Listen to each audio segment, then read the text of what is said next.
Plutôt qu'un conte, c'est un recueil de contes qu'on m'avait offert lorsque j'étais petite, qui m'a particulièrement plu. Il était une fois les contes. Les contes, comme leur nom l'indique, se racontent. Ou plutôt, ils se racontaient. Quand il n'y avait pas de télévision ni radio, quand tout le monde ne savait pas lire et qu'il n'y avait pas de livres partout. Alors, le soir, pour s'occuper, se divertir, se parler, les gens se retrouvaient ensemble et se racontaient des histoires autour du feu. Conte à rebours. Muriel, bibliothécaire, nous raconte son conte. Donc on m'a offert un recueil de contes alors que je ne savais pas lire. Mais c'était un recueil des contes de ma mère Loi, de Charles Perrault, illustré par Gustave Doré. Selon Amélie Nothomb, c'est pas n'importe quel conte de fées, c'est les contes de Perrault. Donc c'est formidable parce que ça parle de la vraie vie. Et je disais que je lisais les contes de ma mère Loi. Tous les adultes me disaient « Non, c'est pas la mère Loi, c'est la mère Loi ». Donc c'était le premier mystère par rapport au conte. Ce qui était pour moi comme un trésor, c'était déjà le livre parce que je passais mes doigts sur les dorures. Et les titres. Qu'est-ce que c'était qu'un chaperon ? Riquet à la houppe, ça voulait rien dire. La Belle au bois dormant, qu'est-ce qu'un bois dormant ? Mon conte préféré parmi tout cela, c'était Riquet à la houppe. C'est l'un des rares contes de Perrault qui finissent bien. Mais rassurez-vous, ça commence très mal. Riquet à la houppe, c'est aussi la rencontre de deux souffrances. En voici un extrait. C'était le jeune prince Riquet à la houppe, qui étant devenu amoureux de la princesse sur ses portraits, qui courait par tout le monde, avait quitté le royaume de son père pour avoir le plaisir de la voir et de lui parler. Ravi de la rencontrer ainsi toute seule, il l'aborde avec tout le respect et toute la politesse imaginable. Ayant remarqué, après lui avoir fait les compliments ordinaires, qu'elle était fort mélancolique, il lui dit « Je ne comprends point, madame, comment une personne aussi belle que vous l'êtes peut être aussi triste que vous le paraissez, car, quoique je puisse me vanter d'avoir vu une infinité de belles personnes, je puis vous dire que je n'en ai jamais vu dont la beauté approche de la vôtre. »« Cela vous plaît à dire, monsieur ?» lui répondit la princesse, et en demeure là. « La beauté, reprit à la houppe, est un si grand avantage qu'il doit tenir lieu de tout le reste. Et quand on le possède, je ne vois pas qu'il n'y ait rien qui puisse nous affliger beaucoup. J'aimerais mieux, dit la princesse, être aussi laide que vous et avoir de l'esprit, que d'avoir de la beauté comme j'en ai et être bête autant que je le suis. » Et en fait, finalement, Riquet à la houppe, avec sa laideur, il était monstrueux, mais c'était quand même une histoire d'amour. Puisqu'en fait, Riquet à la houppe est un jeune homme épouvantablement laid, mais qui a beaucoup d'esprit, qui est très intelligent. Et en fait, il va épouser une princesse qui est magnifiquement belle, mais qui est sotte, complètement sotte. Mais c'est quand même une histoire d'amour. Donc du coup, c'était le seul point positif, le seul qui me faisait pas faire de cauchemar, parce que pour le reste, je trouvais que c'était dur en fait. Ils étaient terrifiants. Alors en fait, Riquet à la houppe est un jeune nobliau. Alors comme dans tous les contes, on ne sait pas trop à quelle période ça se situe. Et lorsqu'il naît, c'est le bébé le plus horrible, le plus ignoble du royaume. Les fées se penchent sur son berceau et disent aux parents « Riquet, tu seras extrêmement laid, en gros, on ne peut rien y faire.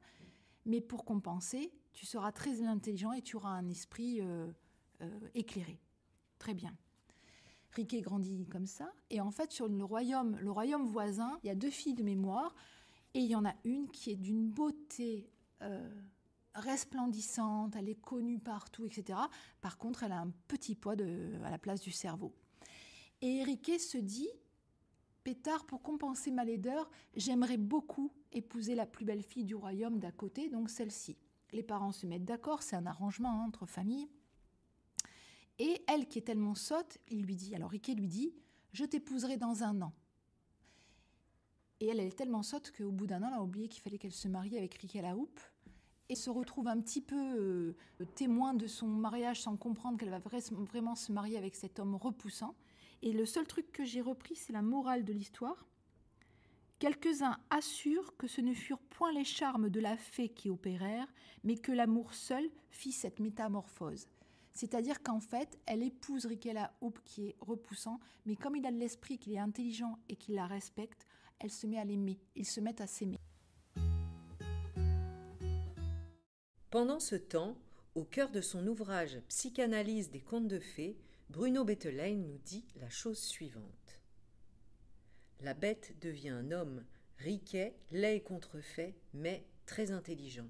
Une princesse stupide qui devient amoureuse de lui en raison de son caractère et de son brillant, devient aveugle à sa laideur et aux difformités de son corps. Et, parce qu'elle l'aime, elle cesse d'être stupide et apparaît comme très intelligente.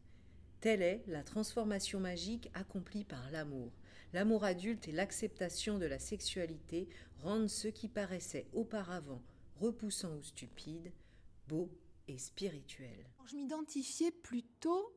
En fait, j'ai compris que les apparences n'étaient pas tout.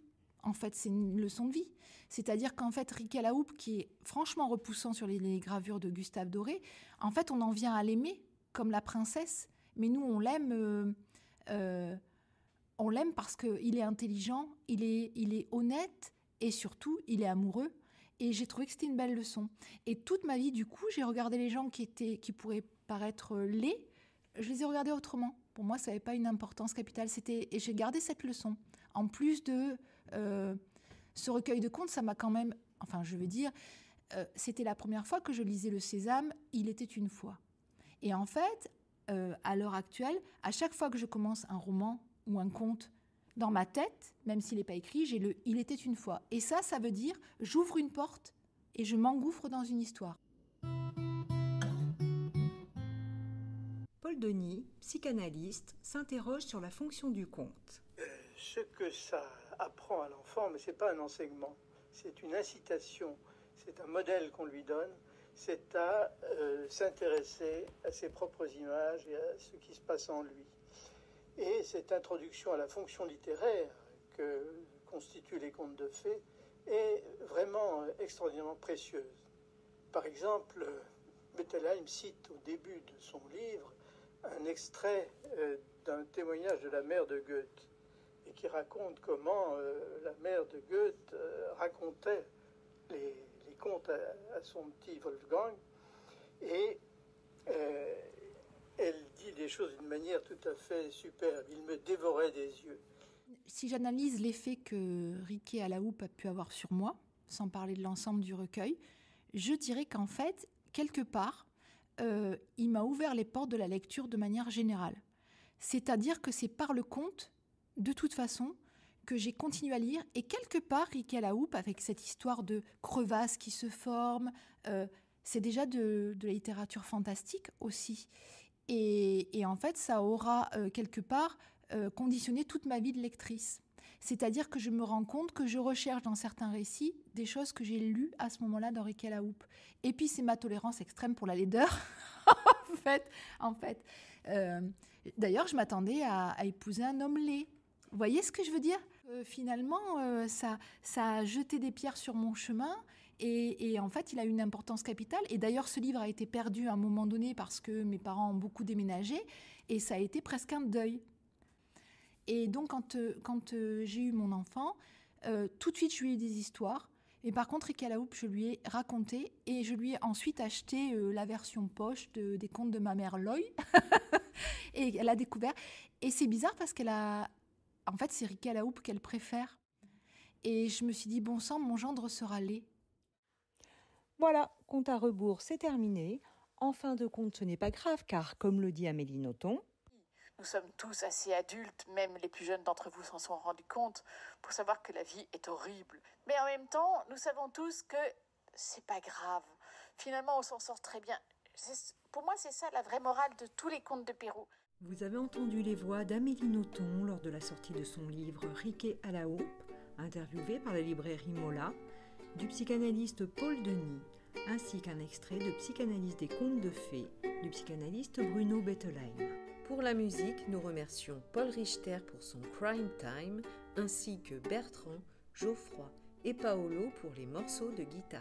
Et bien évidemment, Muriel, bibliothécaire, pour son témoignage. Il était une fois deux princesses, Nathalie et Emmanuel, qui vous donnaient rendez-vous pour de nouveaux épisodes de Compte à rebours.